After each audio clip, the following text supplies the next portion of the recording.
Hey, y'all. Welcome to the OYO Run podcast. This is episode number 2, and the first episode with my illustrious guest host, Katie Watson, who I am very proud and excited to introduce to all of you. This is Katie's first time in being a co-host or a guest host, but she does have a little podcasting experience, don't you, Katie? Very loosely, yes. I made my first swing at it with the Rambling Runner, Matt Chittum's Road to the Trials podcast. Very cool. Yes. So good times. Definitely got a little bit of a rust buster there. Yeah, and we're excited to have you here ongoing to help me stay on track because I can wander. Also to help me stay on track when I throw down some bullshit and I need checking. Happy to do so. And also to ask questions related to whatever's going on. So this first episode that we do together, for our listeners, I want to kind of set up what we're going to be doing. The first thing we're going to do is just intro Katie. I'm going to give a little bit of an intro since I have been working with her for a while, and then she's going to intro herself for a little bit, give you some info about her. Then we're going to just chat a little bit about how we work together, how that might relate to self-coaching at some level. Give Katie a chance to talk a bit about what self-coaching means to her. And then we're going to break down my first episode a little bit. We're going to talk. Katie had some concerns, or it was a lot of positive, but there were some things you were like, I don't know if I would say it that way, which I'm really excited about having those kinds of pushes. So yeah, let me give you guys a little bit of background on Katie and I. The reason why I really wanted Katie to be a co-host with me here is because I've been working with her for forever, on and off. We've gone through phases where we're working together and phases where we're not. But Katie, the amount that Katie has grown as an athlete through the various coaching programs that she's been a part of, coaches that she's had, her own training and racing experience, lends her a pedigree and an expertise around what it's like to struggle with coaches, then what it's like to struggle trying to self-coach while you have a coach. And she and I have been working together forever, so there's a sense of trust and rapport that we already have, and one in which I won't be put on a pedestal. So I met Katie at the Mellow Mushroom.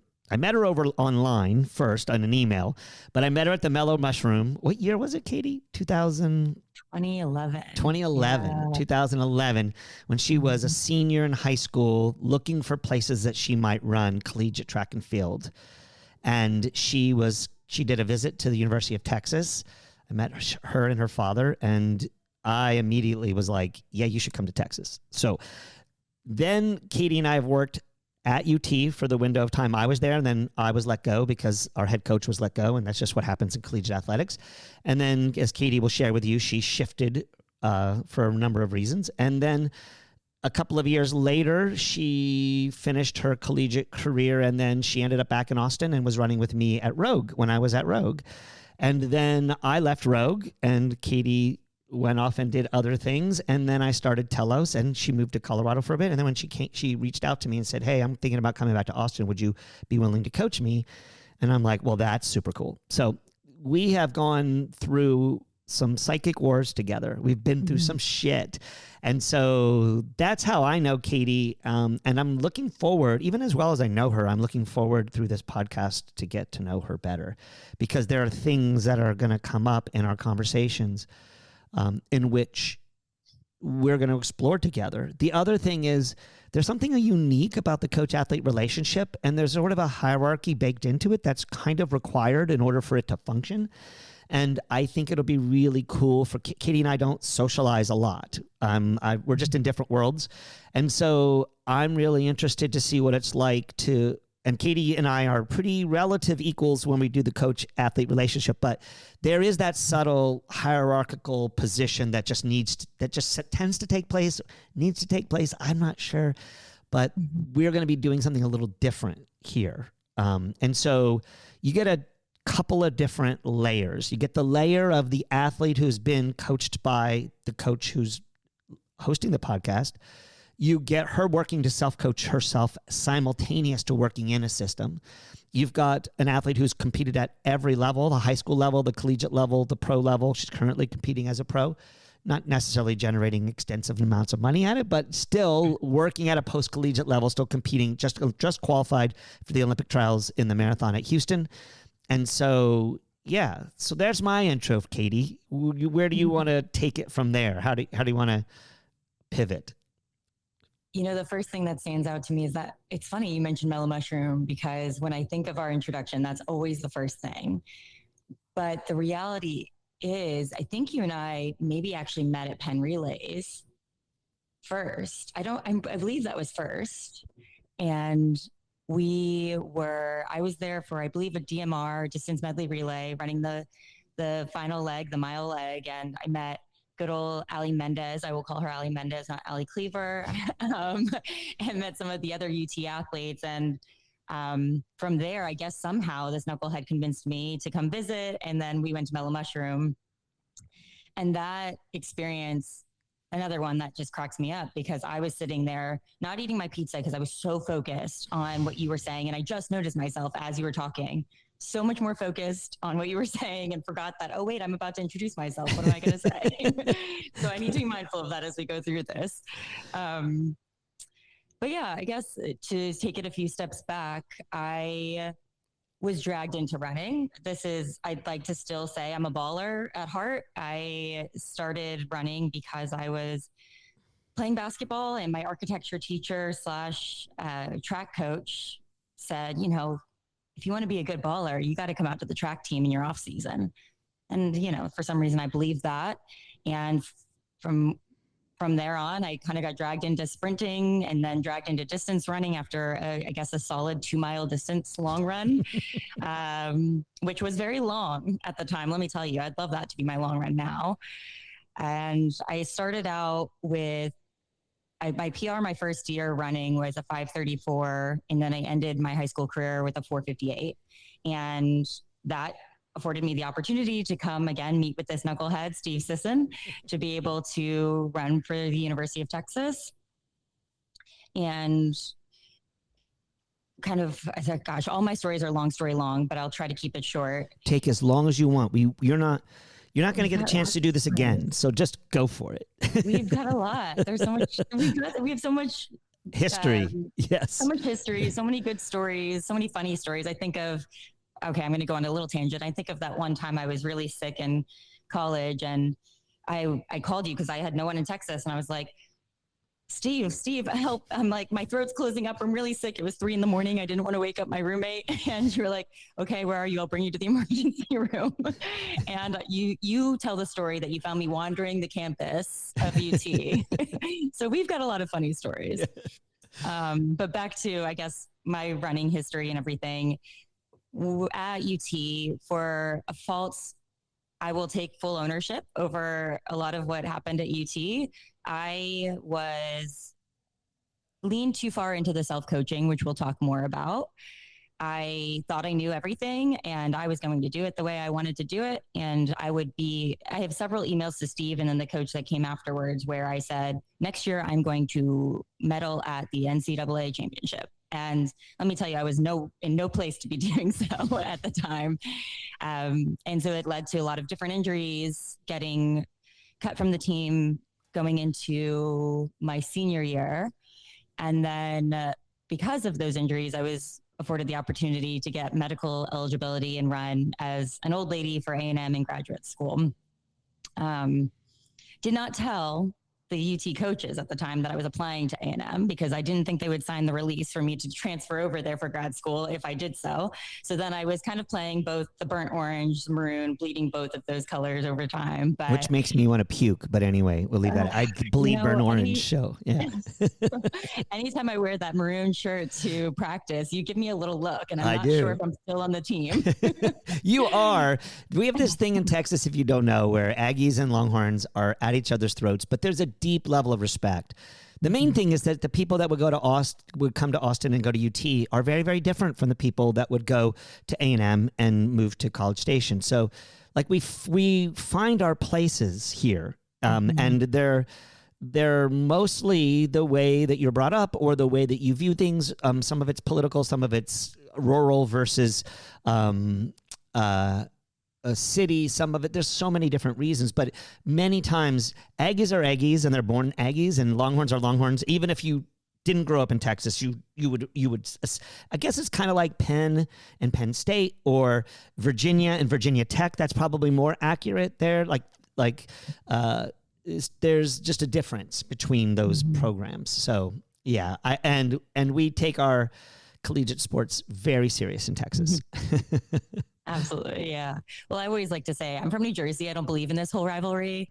And I will, in the defiant, which you'll probably learn more about on this podcast, but my defiant ways of wanting to self-coach, the same thing applies to me going over to A&M campus. I will deck myself out in burnt orange. And when I am on UT campus, I will deck myself out in maroon because I don't believe in the whole rivalry. But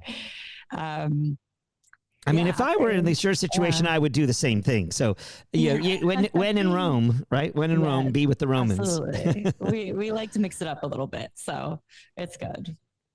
But after A&M, I circled around to about, I want to say, I mean, over time, I've had about 10 different coaches, and somehow over time came back to Steve with Rogue, and left again, came back, and now I think it's been 3 years. Yeah, 2 or 3 years. 2 or 3 years with Telos.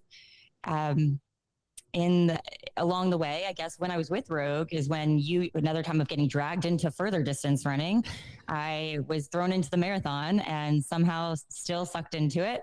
Eventually got to the 2020 trials, Olympic trials, and then most recently qualified for the 2028 trials at Houston Marathon. And yeah, now we're running. Outside of that, I therapize people. I'm a licensed clinical social worker. And so some of that will be tied into some of what we talk about here. But that's a general overview, Steve. I don't know. So tell us what a licensed certified, or what is it? Licensed clinical social worker is. What there's a lot of all these folks who therapize, they have all these letters on the back end of it. You don't need to go into all the other letters, but give me and our listeners a little bit of an idea of what it is you do and why that is relevant to your running personally, your self-coaching personally, but also maybe a little bit of a preview of what you think you might be bringing to this co-host, guest host position that will be unique and useful for our listeners.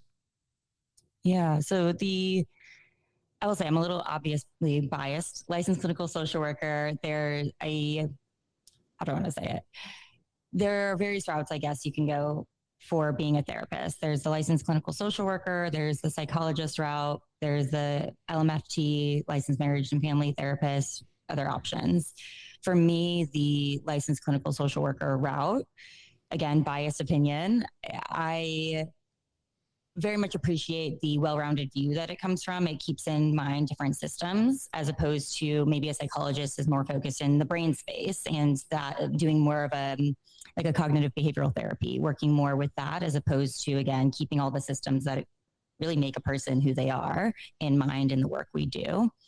And so with that, I've worked in various different systems, whether it's a hospital, treatment centers, nonprofits, working with homeless youth across the board. And how applying it to this, for me, I think this is systems work too. I've mentioned to you a few times just the parallel process of what we're doing across various systems, whether it's on a micro level between you and I, whether it's between me, myself and I, or the macro systems politically, right? And how that applies to even the work we do here, and how those are different systems here are mirrored in the systems at a macro level. So yeah, I think it's going to be really cool for people to hear this. But I do think it's important for people, when you say therapy or therapize, for people to be able to place you in the accurate space with which you're operating, because that's the edge. That's the how do I say it? It's the flavor you'll be using, and it may be different given different other techniques. So tell us a little bit about how you think that therapy will be relevant to either your own self-coaching and maybe even to this podcast generally.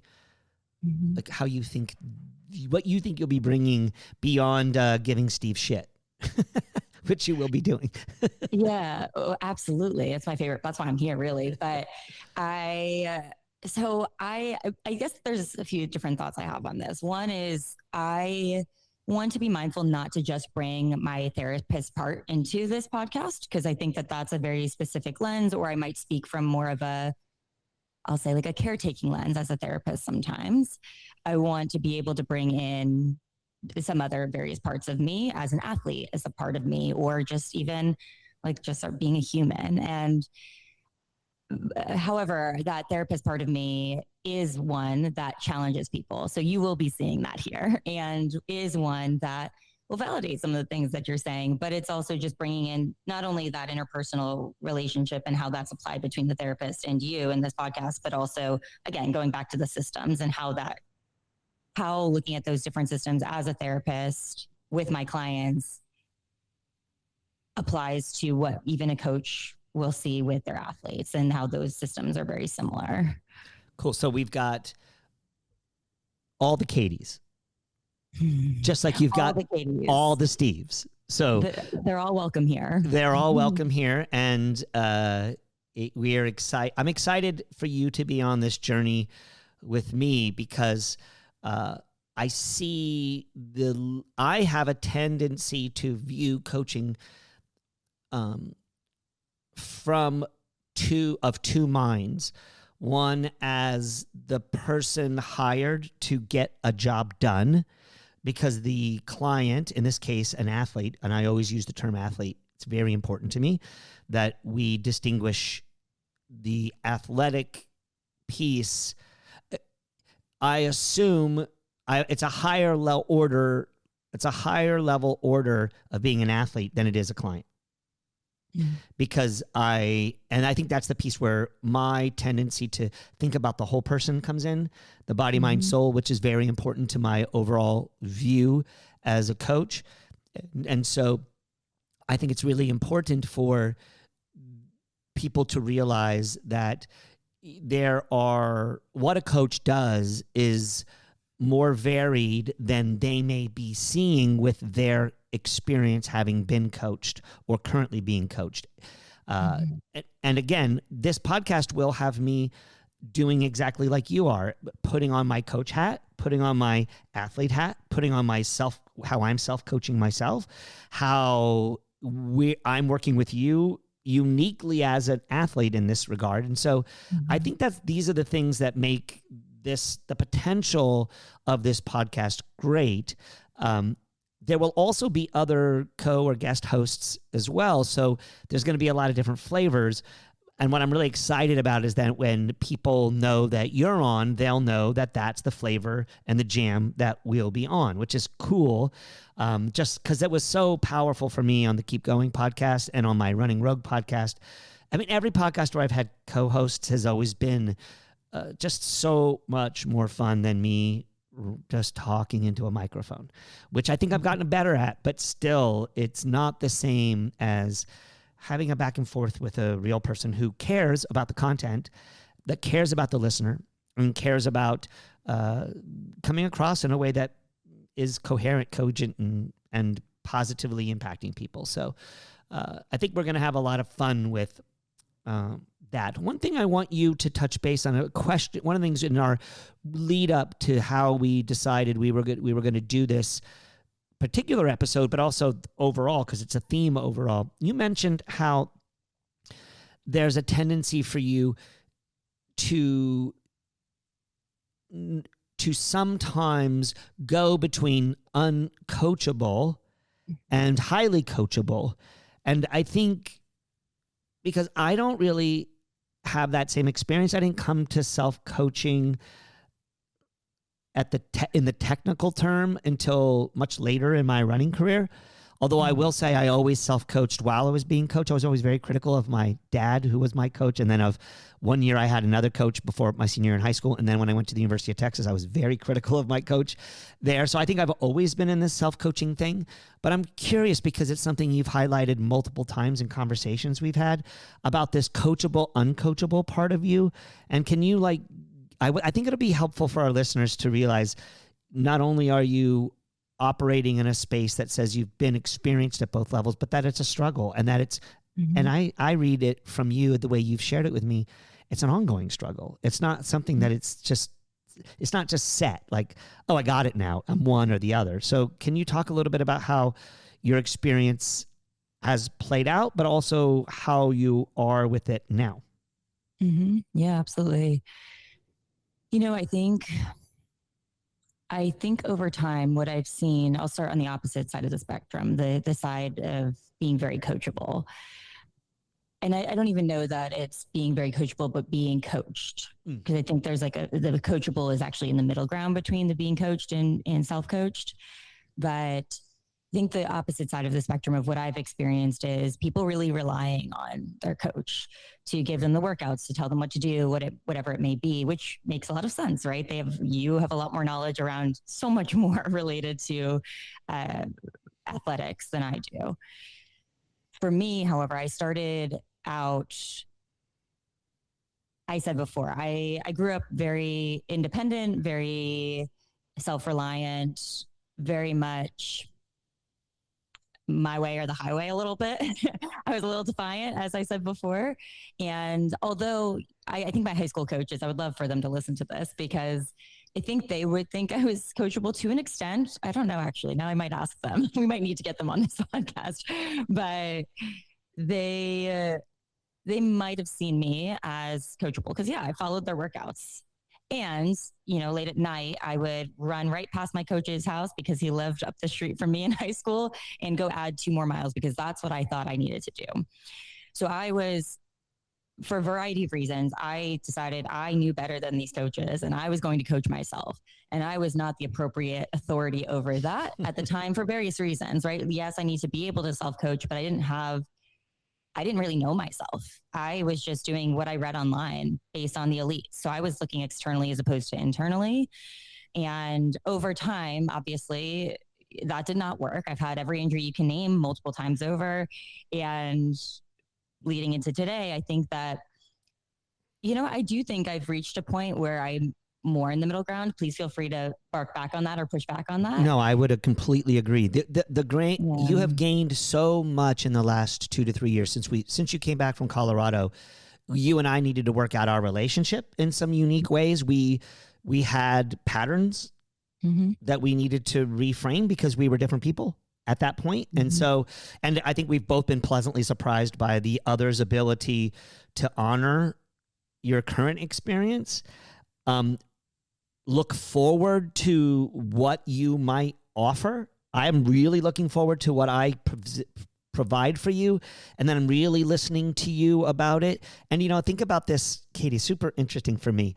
When you came back from Colorado, you had moved away from volume a bit. And I really am not a high volume coach, but I'm a big proponent of a long run. And you and I arm wrestled over this issue for almost 3 months for a little bit. And again, who's right and who's wrong doesn't really matter. But from my point of view, you came to see that for you, one of the things you needed was to accommodate appropriately for you. And I think you were thinking the way I had coached in the past was my way or the highway, do it because I said. And then you realized, oh, he's going to say it's okay to go 18 and not 22. I don't have to assume that it's going to be 22. And I realized you were like, oh, I am open to 22 if you can articulate clearly in a cogent way that will actually make me see why that might be something I need to do. And I think that's just one example of the way that we worked at it. It's not always clean like that. And I'm not even sure that was clean. I think it might have been a little bumpy, but ultimately I think it indicates just how far you've come along the line to, my coaching style has changed, but I think it's mostly about, since this is about self-coaching, just how much more you're letting me into your process. And some of that is private. Some of that is your inner demons and your inner warrior and your inner hero and your inner fool, right? As we'll talk about in a second. Excuse me. But it's also that we need to meet each other in a place of vulnerability where I am open to my system being tweaked and adjusted and changed for you based on what you need, but also what's relevant at the moment. And then you need to lean into, hey, I can't hold that load.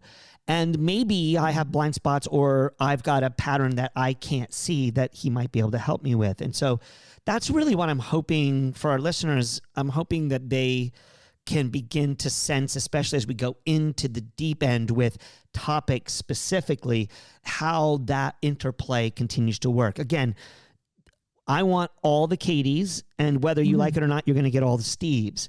But it is still going to be this unique piece of dancing back and forth between coaching, self-coaching, me coaching, then me then just being in a role of, oh, I'm listening because you're going to help me be a better self-coach myself better because you have more experience at it, really. At least at the how you give. Like, I don't know that I'd be coachable to any other. I'm not sure I could be coached by anybody else.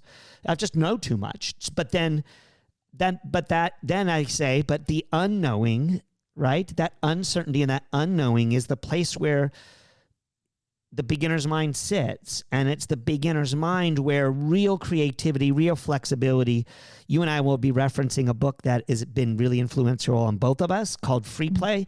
And this book basically argues for this. It doesn't use beginner's mind, but it's basically talking about just letting go. But that doesn't mean that you don't do anything. It just means that you're letting go of the response. You're letting go of the expectation. You're letting go of the result and saying, I'm here for the journey. The result will be what it is. And that may make some of our listeners uncomfortable, but it may also intrigue them to say, I'd like that. So many athletes I work with say to me, I really wish I could go into a race letting it be what it was, but I don't know how to do that. And I'm hopeful that part of the thing will be just sort of slowly unpacking is how someone is able to do that generally, but for themselves especially. As always, so many thoughts, Steve. I'm going to try to connect 2 points that you said. I think one of the beautiful things about us, although others might not think it's beautiful sometimes, is we butt heads, but we are very open about, we both can speak up about what we feel like is best for the other person.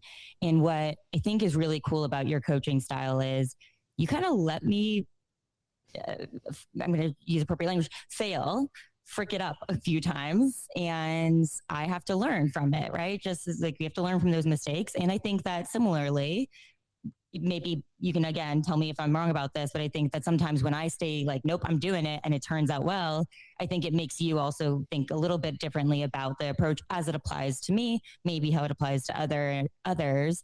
And I think that's what's really cool about the being coachable, is being able to actually speak up for what you think is best. But you also have to really know yourself, both as a coach and as an athlete, to be able to do so. And our next episode will be about knowing yourself. It's the entire topic. So we're going to get up to our elbows in that for sure. Perfect. Yes. And just tying it to that beginner's mind that you mentioned, I think I had a pretty severe 4 or 5 different injuries at once back in 2024, and was out for a significant amount of time. And during that time was the first opportunity I had to go back into that beginner's mind. And what I learned from that, as briefly as possible, is I let go of some of the Katies in that process to get back to like baby Katie, who really had none of these parts. I wasn't a therapist yet. Didn't have that part of me that needed to look at things from a therapist lens. I didn't have the maybe a little obsessive compulsive part of me that was really rigid about certain things. And that's also part of this. What you and I are learning is kind of flexing and flowing with those different parts of us, different versions of Steve, different versions of Katie, to to be coachable and to have a good relationship within it. Yeah, that's cool.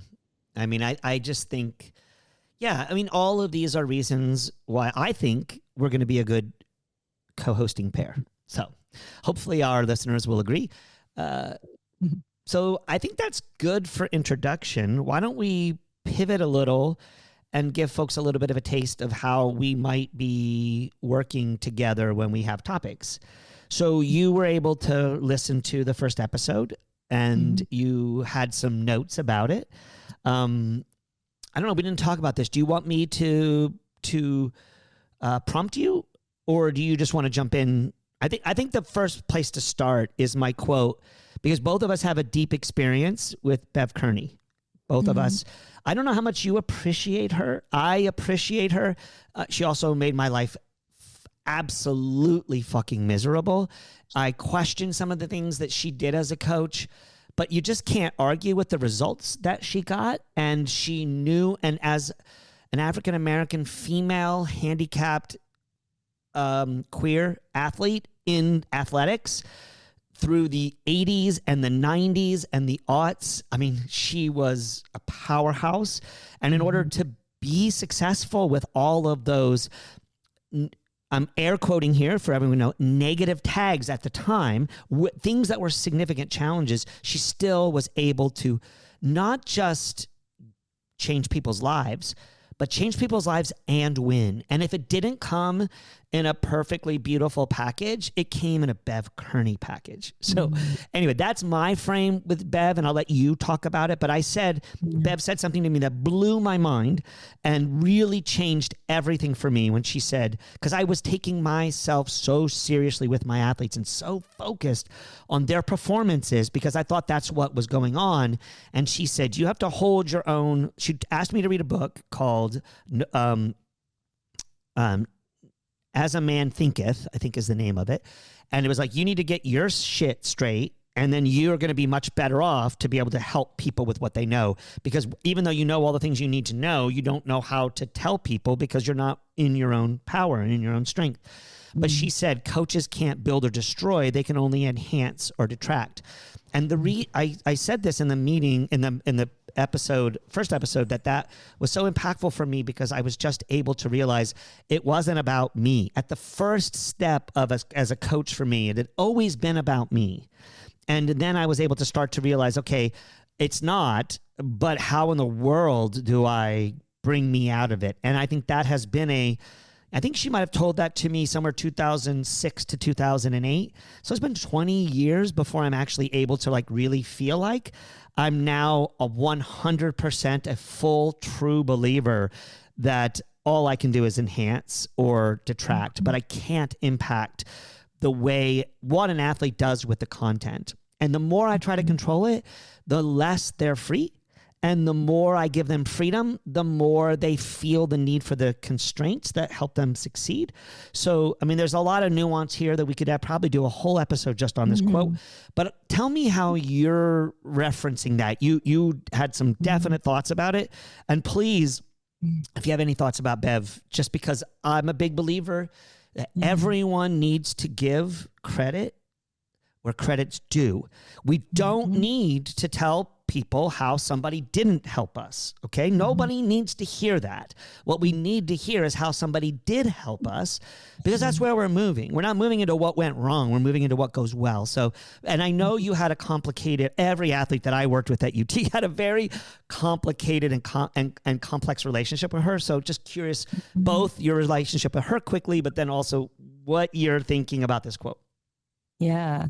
So my experience with Bev, in full honesty, I don't think she ever really knew my name. And that, and it was, part of it was because who was I? I was injured all the time. I was a distance runner, so I wasn't really with the sprinters. I didn't get to interact with her very much as an actual athlete competing for the University of Texas. The interactions I had with her were really watching. She and I would say maybe even on a weekly basis, she would be on the underwater treadmill and I would be on the underwater treadmill. There were two side by side and we didn't really talk again. I'm not really sure she knew I was on her team. And I say that with all due respect, like she she was a competitor. Like she was competitive. Like she was focused on the people who were bringing in the points. Totally understandable. But what I witnessed with her is that although there were, like you said, some things I didn't agree with necessarily in the coaching style, people wanted to compete well for her. Like there was a deep respect and they wanted to do well for her. And there's something, I don't even know that I could put my finger on it right now, but something really powerful about how she went about it. And I don't think it was purely from like a fear standpoint. I think people really wanted to compete well for her. So I just think that's neat to be able to have that sort of respect from athletes and for people to really want to be motivated to show up every day and do well. So that's my relationship with Bev. Just our underwater treadmill days, the good old days. In terms of the quote, I sent you so many different notes about this quote, and now I'm thinking of so many more. So I'm trying to organize it a little in my mind. Don't worry about what we wrote. Let's just do what's right here now. That's the best. So what was going through my mind right now is that's how I view being a therapist, really. In my work, I very often, and with love, clients will say, how do I fix it? Well, what do I do about that? And I say, with love, I'm not the authority over this, right? Why do you think I, as a 33-year-old who's maybe younger, but even older, who cares? Why do you think I have the authority over this? We have different life experiences. You know you better than I do, or we're working towards that. And kind of push it back into that direction of like being able to help them, knowing that I really, it's not about, how do I want to say it? It's not all in my hands, just as it's not in the coach's hands. And it doesn't mean I just am sitting there listening and not saying anything or doing anything, but it's that I know like my responsibility is not to worry even about building or destroying. It's about just being there to be able to enhance what they already have within them. Yeah. I mean, I think that's what we mean when we say space. I'm holding space. Mm-hmm. I'm going to provide space in a sense.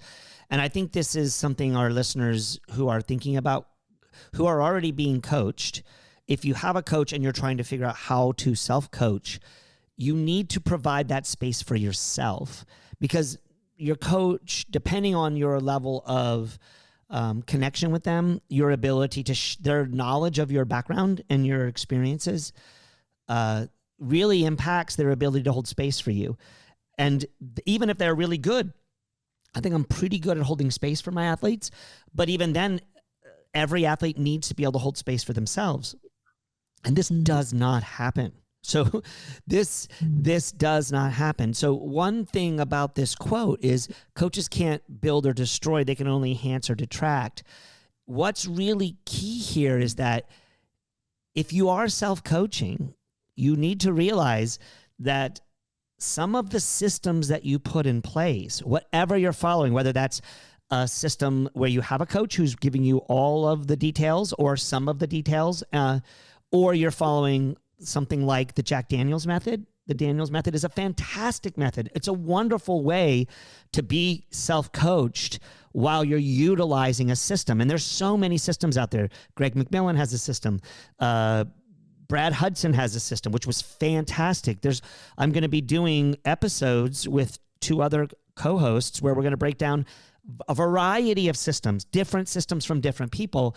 And so knowing that system, whatever system you're creating, doesn't create or destroy you, but you can create or destroy yourself. So when you're self-coaching, there's a really dangerous edge here that you need to be aware of, which is what I'm trying to bring to people's attention.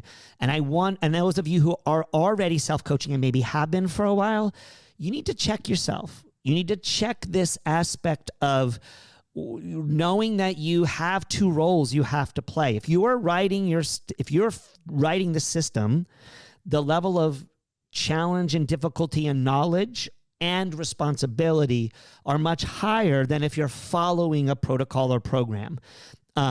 Because especially if it's not something, if you're making it up completely whole cloth by yourself, because you don't know how things work together until you start putting things together. And and I don't, this is not to scare somebody who might be thinking, I really want to self-coach.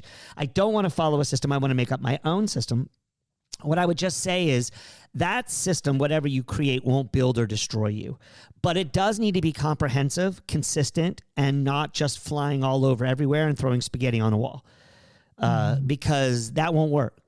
Now, I will say almost every quality coach that I knew at some point in time was throwing spaghetti on a wall and seeing if it stuck.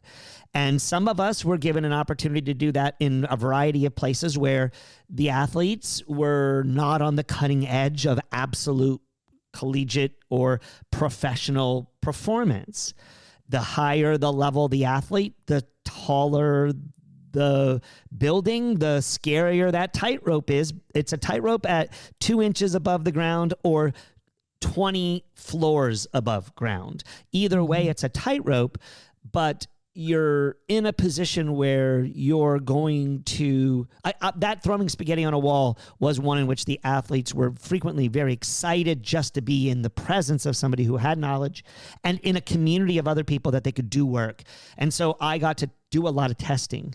My group at Team Rogue, they nearly did every workout that my pro and collegiate athletes did before my pro and collegiate athletes did them. Now, not always, because my Team Rogue athletes were mostly marathoning, and my pro and collegiate athletes were 800 to 10K mostly. I had a few marathoners, but mostly it was that. And so it wasn't as much of it. But anyway, all that just to say that the self-coached athlete, if they're creating their own system, has an uphill battle. And this is the place that I would highly recommend. If that's you, if you're listening to this podcast and saying, that's what I want to do, like, I cannot recommend enough you joining the private online community when that comes on board.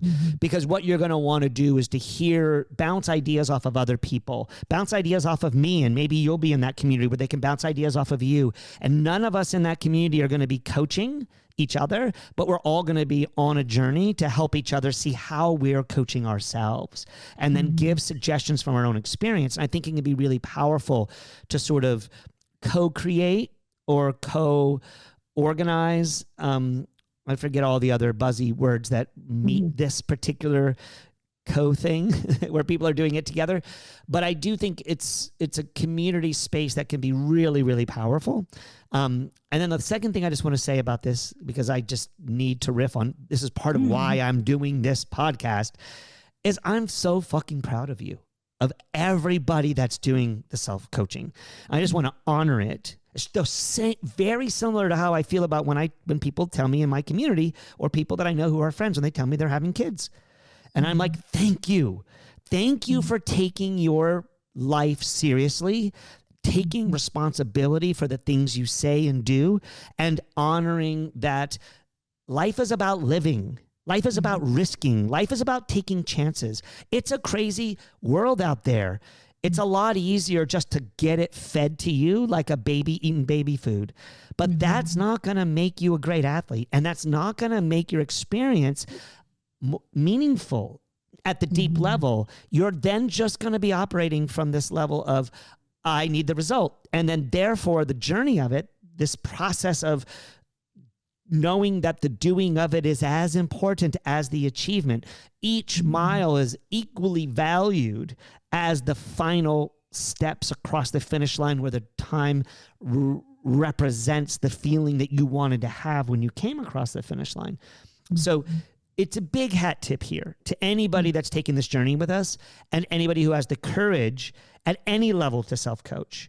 And I'm not saying that people who are self-coaching completely from scratch are at a higher level, but I will say you have a higher level of difficulty. And so just be aware of that. It's going to be hard. Now, one of the other things that you mentioned to me about my the points I made in the podcast was that you poked me a little bit about being too serious. And you emailed me about this, and then I emailed you back where I was like, this is why I'm serious. And then I'm like, oh, I'm actually just absolutely showing you that I'm being serious. Look who's taking it too seriously. But I do want to say that early in any project, I'm air quoting or scare quoting too, It's like I do it maybe not too seriously, but seriously is important to start a project. But why don't you tell us a little bit about how you responded to that? Like what that brought up in you, either for our rapport or for the self-coaching project overall.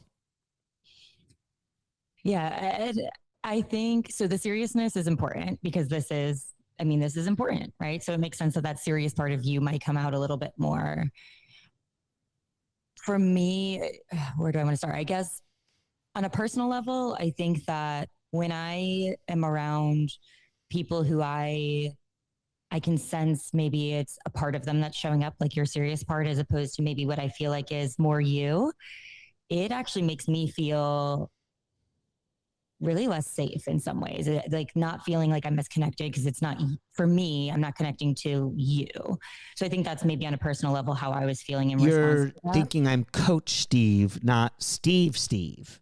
Yeah. And part of the reason I love being a therapist is because I feel really safe when I get to see people for just the deepest of everything, who they really are, who they can't show to the rest of the world. And I feel like that with my friends and everything. I'm the one who pushes past the, how are you? I'm fine. And I say, yeah, okay, tell me more. Mm-hmm. So I think that for me in listening to it, I was wanting more of you. And I understand that part is here because like, this is important. We want to protect this space. We want it to be what you envisioned with it. So that's kind of my response. Well, you'll just have to keep poking me on it, right? If you feel like that, I feel like, you know me, I'm not afraid to tell you what I feel. I do tend to couch conversations like this in my coach role, but I have now sort of abdicated the role. And that's not the right word. Let's say this. I am way looser with what coaching consists of.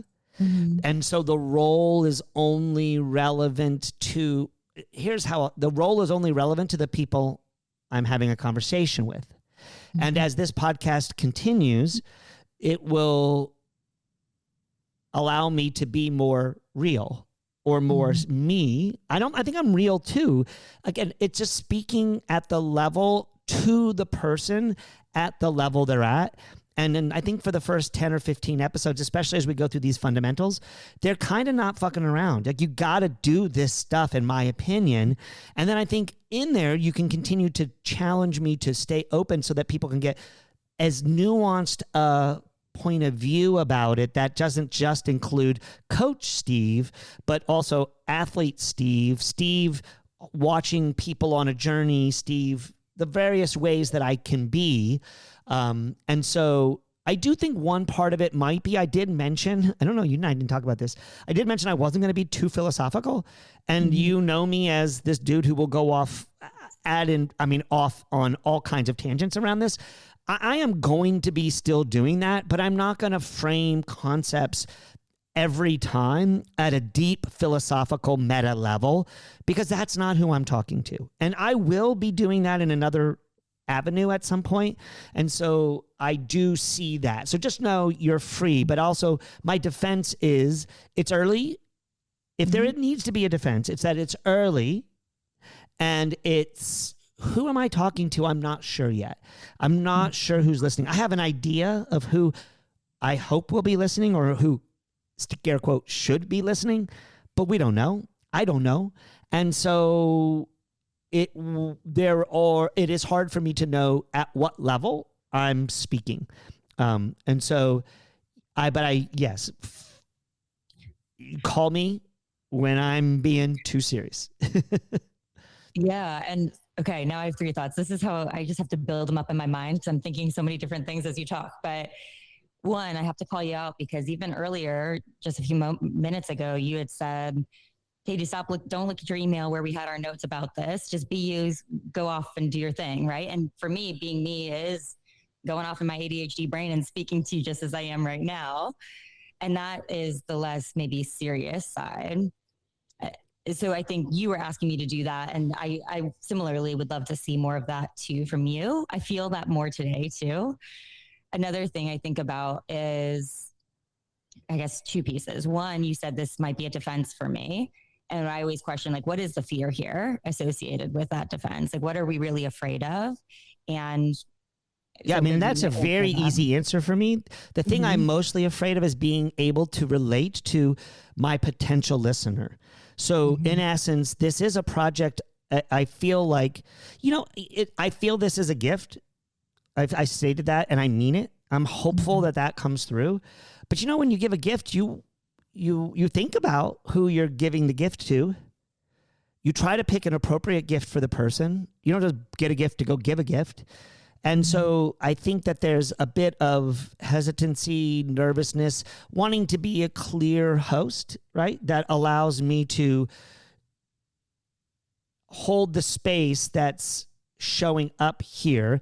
And I don't frame this as the same as the conversations I had with Michael with Keep Going, which was much more, I think over time, you and I will get there, especially as we begin to bring topics where you're like, this showed up in my training and this is a really good topic for OYO. This is where we want to go with OYO. And I'll be like, let's go, girl. But then you may be responsible for holding down the fort for keeping the conversation going in the format that podcasting generally is consumed in. And you got to be careful. Again, if it's a musician and you're playing, you need to be careful that you're playing. If you're going to play in a different genre than your listeners are expecting you to play, you better play like the fucking wind. You better be good. I think of Flea from the Red Hot Chili Peppers just put out an album, and it's him playing the trumpet. And listen, I don't know how many people are actually going over to listen to Flea to play the trumpet, but damn if he doesn't play the trumpet unbelievably well. And so I guess that's another piece of this is let's play it as it lays and see where it goes. And then I'm confident that I'll play various instruments okay, but I want to make sure my listeners come along and I don't constantly upset the boat for them, that they're not constantly like, what is going on here? So that's a concern of mine, to make sure that the gift is something that the receiver wants. Yeah, so many different thoughts again. And I think I'll keep it short, but I'm not trying to put you on a big pedestal or anything like that. Like, don't get your ego too high here. But like, I think you're the gift, like you as yourself. And I think that there's a mix of both, similar to the coaching and self-coaching. You're the gift, and this podcast is a gift. And bringing in both of those things, I think, will be. I promise you that will. Yeah. I will, and I thank you for that. It really means a lot to me to hear you say that, and for you to say that to the listeners really means a lot. But think about practice. 5:30 in the morning. If I show up there with a fucking jester's hat on and start grabbing ass, or I showed up drunk or stoned, which I may very well be sometimes in my life, because I'm not afraid of those two things. I don't do it all the time, but I've been known to. And so in essence, there are roles that need to be held, but I'm hearing you completely, which is, be you in that role, and I do as a coach, and I think that's going to be a big learning curve for me, because I've never really felt comfortable in the host role. But just so much thanks to Michael Krachik and the Keep Going podcast to just give me the confidence, help me develop the confidence that just speaking from my heart gets it across. I get that with my athletes, but I'm usually in this weirdly hierarchical role, right? And so that sometimes can be problematic for people. So anyway, it's just one of those things where I think we need to, I need to nuance this, and your continued challenging of me will be very, very valued and very helpful. So I'm happy to do so. Cool. Well, I know we both got to be places here soon, right? So we need to wrap this up. It took us a little longer to get our tech situated today. So we didn't get to talk about the hero's journey. Maybe we'll do another episode quickly to talk about the hero's journey versus full journey. But I feel like we appropriately and adequately introduced you. Is there anything you feel like you want to share with everyone before as we're getting started, that you think they need to hear about? I think I will spill my guts about different parts of my journey along the way. Nothing comes to mind right now, or at least nothing that I feel like I should share quite yet. So baby steps to learn more. Awesome. Well, thanks to you, Katie, for deciding to go on this crazy journey for me and for holding space for me. Like, it really does feel like we're honoring this gift we're both giving, right? Mm-hmm. And then thank you to our listeners, because we don't know what the fuck's going on. We got an idea, but we don't know exactly what's going on. And we're going to be working this out as we go. And I hope you enjoy it. If you do, you can go to Oyo Run. That's www.oyo.run,